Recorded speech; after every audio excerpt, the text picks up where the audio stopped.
Our first presenters, Sung Ho Kim and Heather Woofer. They are architects, they are designers, they are husband and wife.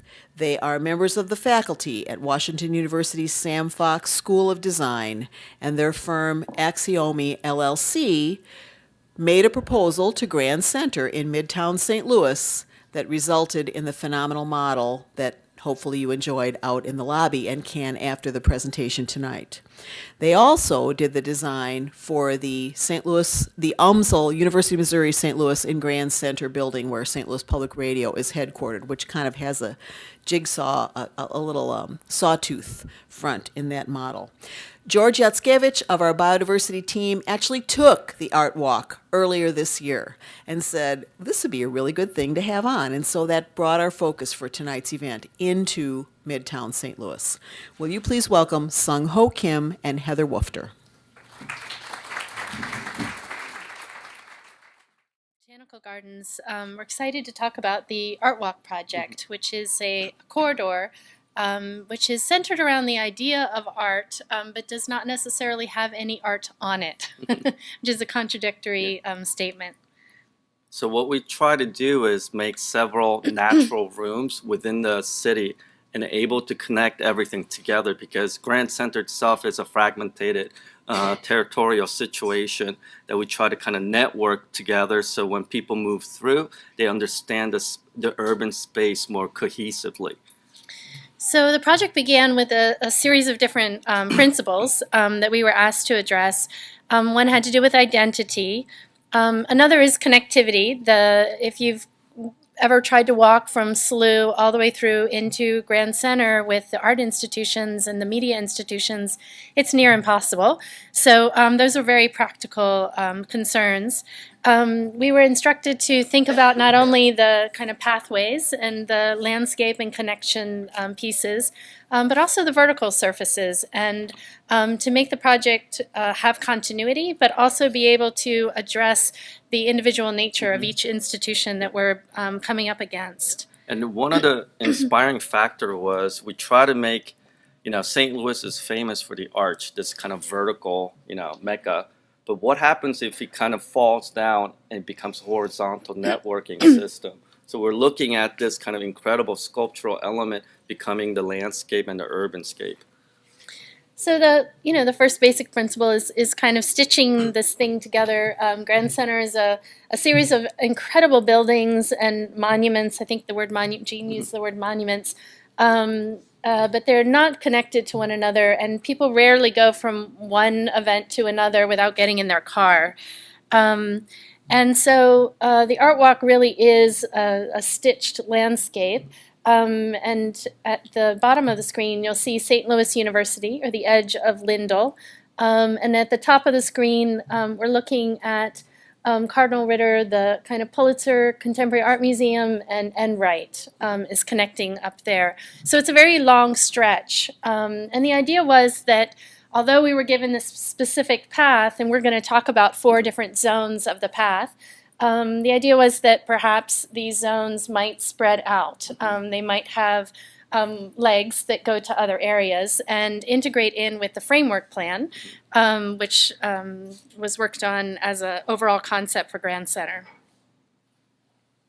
So this is kind of the diagram that shows all the different components, and then all the clients or the organizations that are inside of Grand Center, like St. Louis University, 9 Networks, and CAM, Pulitzer Foundation, and Sheldon.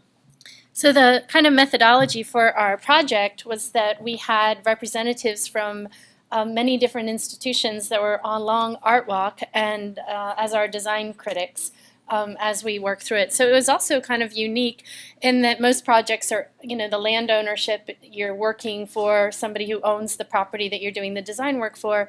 And in this case, we were doing something that went across public land, private land. So there was no kind of specific boundary that didn't cross public to private and institution to institution. Another interesting factor was that we found out that nobody within Grand Center really talk to each other. So the project became this kind of mediating component to kind of have conversations around how do you make the city better? How do you make the urban spaces more activated? So, starting at SLU, that was kind of one of the kind of key components of the art walk, and kind of original idea that had been talked about maybe even 5 years earlier. And that was the importance of connecting the university to Grand Center, very simple idea. And so as we thought about the portal kind of entering into the art walk, it was very important that we connect to the main campus. So you'll see that this is Lindell, and that's SLU Library, and this is SLUMA, the St. Louis University Art Museum. And what we found out was that the SLU students do not cross over to even use the museum that often or go into Grand Center. So what we try to do is we elevated the roads and we put grooves on the road so when the cars are traveling a certain speed, they'll start hum and start making music inside.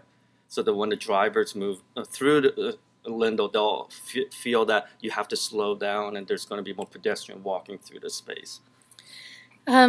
And we really wanted to connect to the SLU campus because it's a certain kind of garden landscape.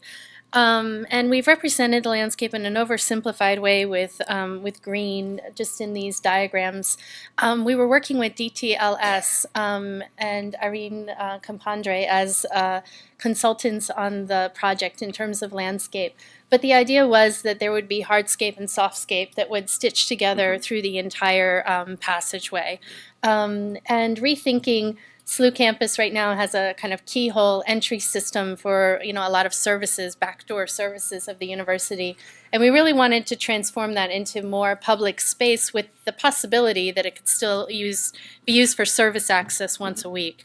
So what happens is that this is a kind of a service access where there's a lot of air conditioning units and garbage canisters. So what we did was we made a special tunnel that covered all those elements going into SLU, but at the same time it became a kind of a art-driven, light-driven space that people could move through into SLU. And then also these mounds could reorganize itself, so you could see the back of Sheldon where currently it has a LED screens on it. But the idea was to make public space so that there would be the possibility of a more public front to SLU in relationship to SLUMA. The museum received very, very little traffic from the campus. And in fact, people didn't travel over to SLUMA except for very dedicated events. And so there was a lost opportunity in the back where there's just a beautiful, beautiful garden space at the back of the SLUMA Museum. And there's also the opportunity to connect to the Scottish Rite, which was kind of a lost opportunity because there's a series of mechanical units along this edge, and it makes it in a service corridor, which makes it very difficult to transverse. So we really wanted to create, in a way, a pathway that brought people along in between these two buildings, around to the back of SLUMA where there was a garden space, and then we have a platform kind of bridging that elevational change, and the view of the media plaza was an important component. So this is a diagram of that tunnel that leads from the plaza front of the library into the St. Louis University campus. And this is the plaza. So what we did was you could see that there were cars, bicycles, motorcycles could park, and how people could gather around. And then the surface is permeable, so their vegetation will grow between the hard surface. And this is we call it the music road, where cars will stop because slow down because of the grooves on the road will allow the car to create music sounds. And then this is the kind of a view from the plaza looking at SLUMA across Lindell. And then in between the two buildings, there's kind of natural condition where the wind picks up because of the height of the buildings, and which leads to one of the more interesting conversations we had about Art Walk, there was a debate that happened between Jack Galmish and Christina Van Dyke of the Pulitzer and respectfully of Nine Network, and they were debating the presence of art on the art walk, and Christina was arguing for the fact that there didn't need to be any art on the art walk, and Jack was, a little confused and arguing for sculpture and other kinds of objects that would inhabit the art walk and bring it to life. And I guess in general, we were charged with thinking about how the environment can be more apparent to you as you move through the space. So being aware of the wind, being aware of the sunlight, being aware of the kind of shadow that the buildings cast and what that does to the landscape adjacent to it. So we were trying to kind of take into account light, sound, and just a sensibility about your environment. And each institution made choices about whether or not they were going to include art walk, sculptural pieces or otherwise, along the art walk. So it was really kind of a flexible discussion about how art would be engaged as part of this passageway. So between Scottish Rite and Sluma, what we designed was a very beautiful network of wire that had wind chimes on it with LED lights. So you could hear the sound and you could see almost like stars coming closer into the space, and you feel like it's a room, not just a space alleyway between two buildings.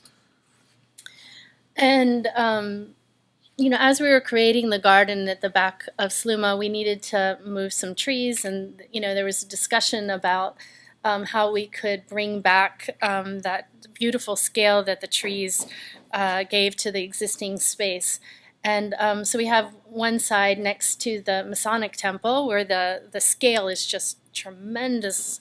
And so using the canopy of the trees to kind of help with that scale difference, but also how one might inhabit some of the landscape elements. So some parts are very manicured and perhaps mowed and taken care of, where people might sit. But then other parts are, we just wanted to open it up, that it was kind of unmanicured landscape, indigenous combinations of vegetation that would begin to produce almost like a green corridor going through from Slough all the way to the other side. And then what that would become the kind of spaces that places for eating, performing, and gathering. So this is kind of a like a summer or fall image and spring.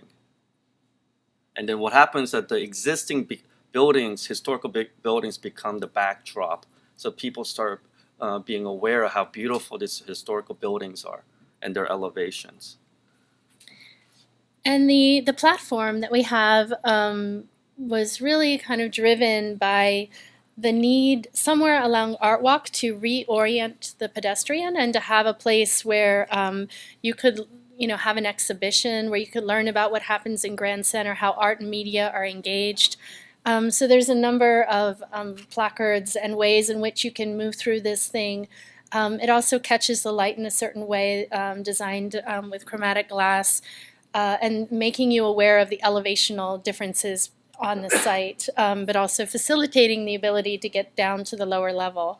In addition to that, we had a representative from Fox that was part of our committee, and they talked about the kind of entertainment value of people coming to Grand Center and how kids would interact and begin to understand Grand Center as a place. And so there was a lot of discussion around the novelty and the kind of continued access of being able to view the site and be able to view Grand Center at multiple times of year, at multiple scales, in ways that you don't normally perceive of walking through the city.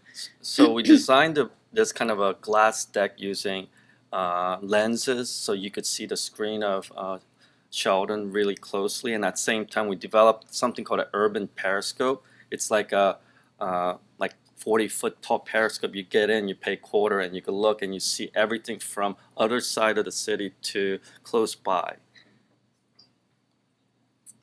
This is just an elevation of the Scottish Rite, and kind of shows the ability, Scottish Rite has a challenge that they have a shrinking community and an enormous space.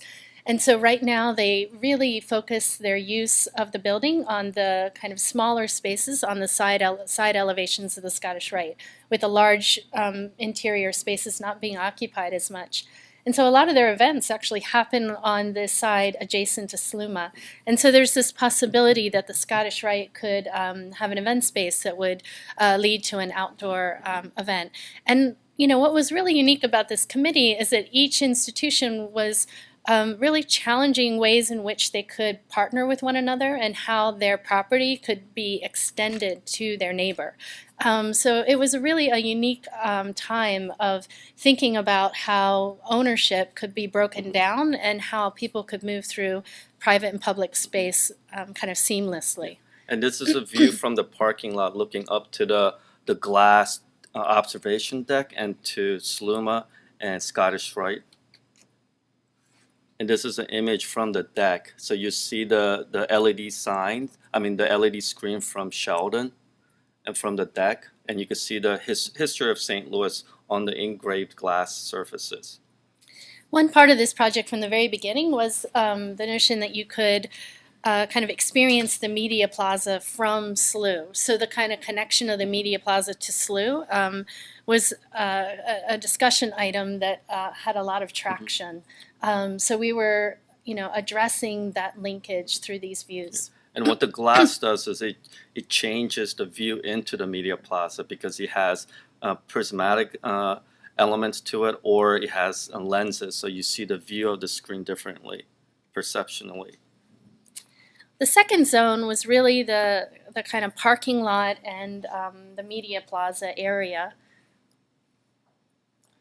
The parking lot's challenging because Grand Center is made up of humongous parking lots and a lot of asphalt impervious surfaces that really everybody wants to do something with without a huge financial commitment. So we were looking at ways in which we could maintain the parking, but how could we begin to address the fact that that the water is going into a storm system. And so we started to talk about how one might cut channels within the parking lot and collect the water from those channels and direct it to the low elevation in Grand Center. At the same time, the parking lot, you could see the direction of those grooves. They'll have embedded LEDs in it, so they glow at night. And what they'll have is signage is saying which direction from the platform looking down to the parking lot, which directions to Sheldon, which directions to Pulitzer Foundation, and which directions to the arch. So it becomes an urban compass on the landscape. And then here's a diagram showing that there's gardens embedded into the parking lot at the same time, how the water gets water vessels kind of hold, so during rain season, the water doesn't rush down into the sewers. This is an image from the Media Plaza looking back towards Sluma. And then we were kind of interrupted in that sense. The project kind of comes to the Media Plaza. Ben Gilmartin and a large team worked on the Media Plaza, and then we were asked to kind of pick up at the joint between KETC or 9 Network and the connection to the Sheldon. So what we propose is a signage, but at the same time it's a public toilet. So when people come to Grand Center and they want to use the toilet, they could use these kind of public facilities. So Washrooms. 9 Network was Yeah. trying to figure out ways in which they could have that with all the events that are happening on the plaza. Yep. And this is zone 3. After you move to Sheldon, first thing you will see is a parking lot that is proposed by Fox Theater. And it's like a 4-story tall level parking garage. And what we were asked to do is, how do you make that parking garage into a kind of a public art space? So what we did was we put ramps and staircases that led up to the upper deck and have translucent skin on it. And at the same time, we have a deck, observation deck at the top of the roof of the parking deck, so you could go up there and look down into Grand Center or parts of the city. And the street itself was following the framework plan. So the framework plan outlines, possibilities for the street elevation to be raised to slow down the traffic. And so a lot of those cues were being followed in the Art Walk proposal to kind of mesh with what was happening in the larger Grand Center scheme. And also there was more discussion about how we could integrate landscape as part of the sidewalks and kind of make a continuity that would go down by the Pulitzer and the Contemporary Art Museum. There's also the Pixel site, which we were asked to think about. So again, we're moving from like urban room to urban room, and each institution is basically posing problems for us about of certain areas that adjoin their property. So what we try to do is, right now, currently there's actually a pavilion at Pixel site, but there's a grade change of 4 feet from the sidewalk up to the top, which is illegal in sense ADA access. So what we designed was multiple levels of ramps that everybody could move through, but those ramps become decks that you could have parties and events. So when the Pixel pavilions get disseminated, people could still use that space for gathering and have events around it. Yeah.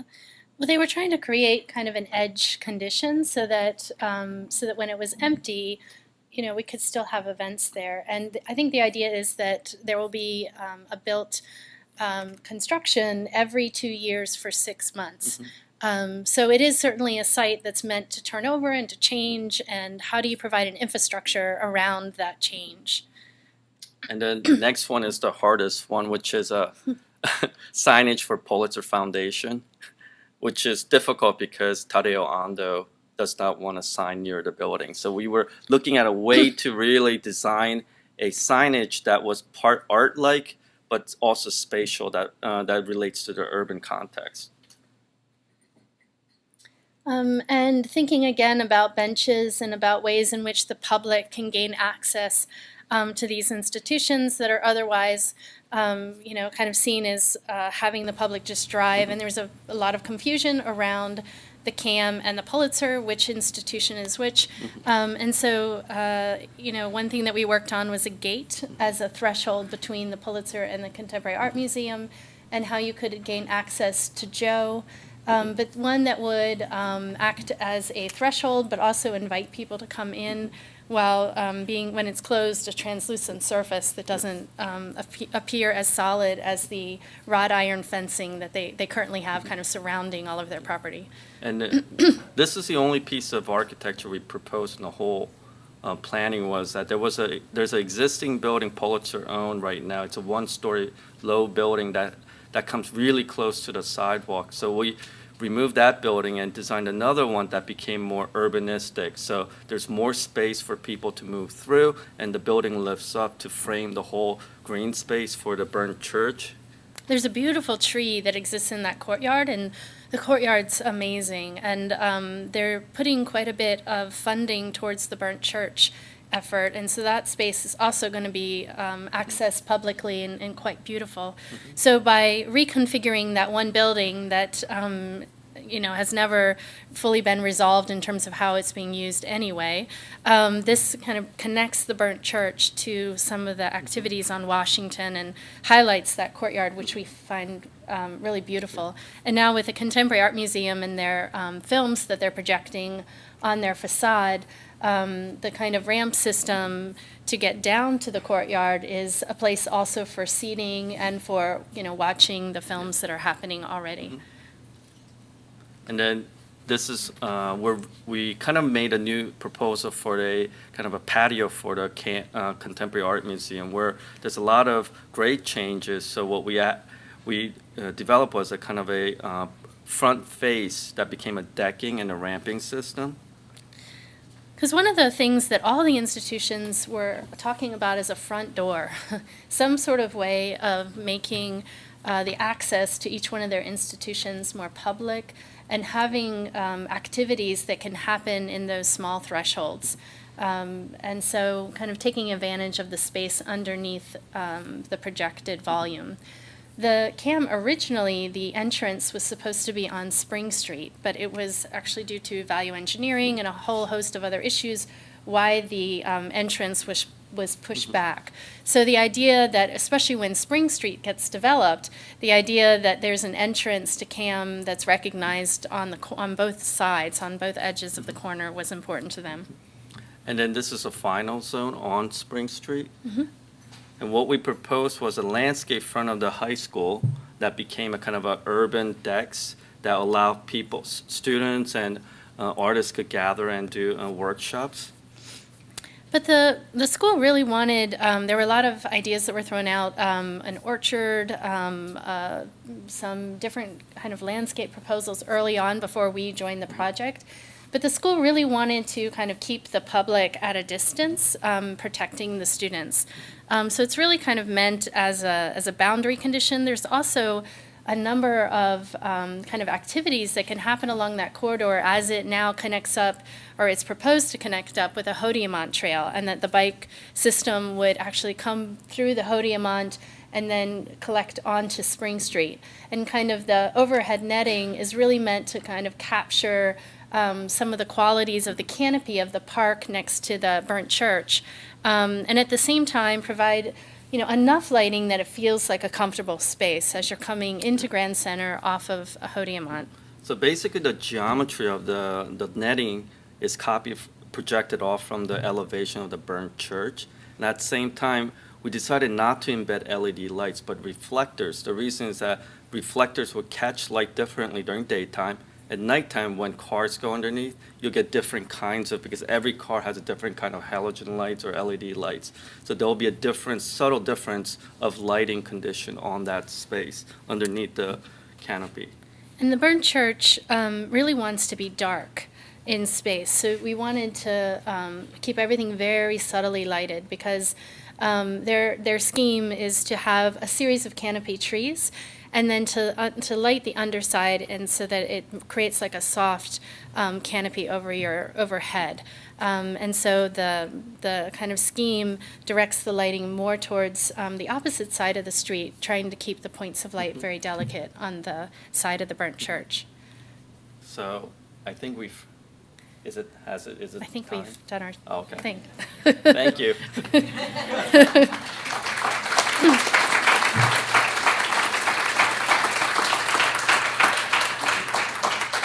have a few minutes for questions for Heather and Sun Ho and the Art Walk project.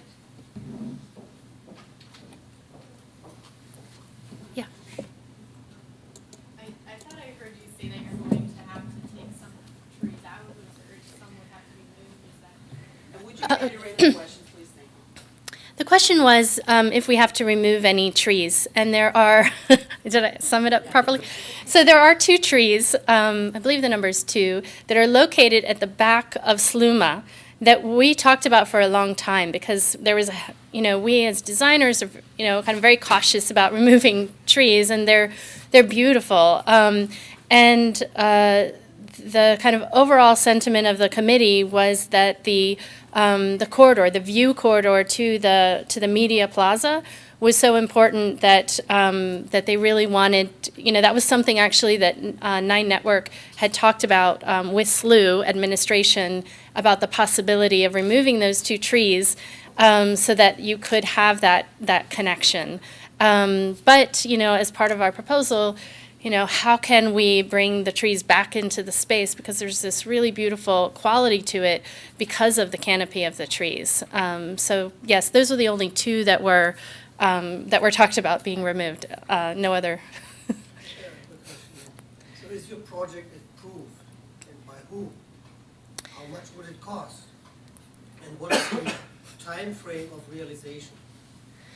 So that's very good questions. The question was, is there a time frame to realization, and the approval process, and kind How of much did it cost? Yeah, cost. So maybe you can remember some of those details, but I'll just go over the process. The process was done with a committee and reviewed by Grand Center, and we've done a number of presentations. It's actually a project that's about, we haven't worked on it in about a year, so it was done about 2 years ago. And in terms of approvals, the kind of approvals were given in the sense that we understood that this was a conceptual design. These are not working documents to build off of.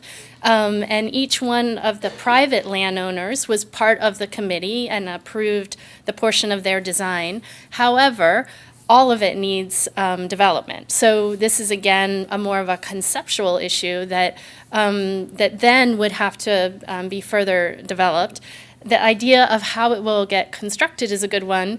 You know, there are, like the signage for the Pulitzer is a project that we're doing right now. So there are pieces to this thing that are kind of being broken off. And then there's discussion about, do we do the project as individual initiatives in parcels, or is there some continuity to doing the project as one large project? And that discussion is ongoing.